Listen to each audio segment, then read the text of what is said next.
how to solve Wi-Fi always disconnecting issue.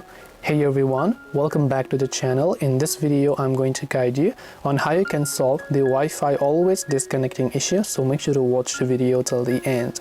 First of all, you want to make sure that the issue is not with your Wi-Fi, so you might want to call your internet service provider, restart your router a couple of times and make sure that everything is good on that end. You want to make sure it's not the issue with your Wi-Fi, right?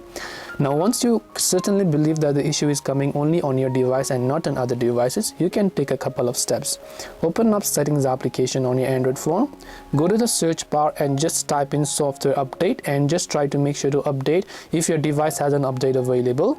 And once you make sure that your device has an update available, update it and see if that helps you. If that doesn't, scroll down, go to general management depending upon your device, then go to reset.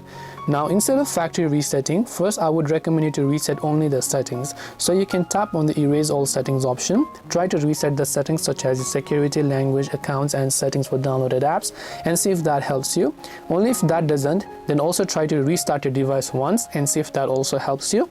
If that doesn't as well, you can just try to go to factory data reset, reset your whole device. It will restore it to the factory version as long as you are using a stock software, and then you will be able to help solve the problem. If you have any questions, feel free to leave them down. Thank you for watching and see you soon in the next video.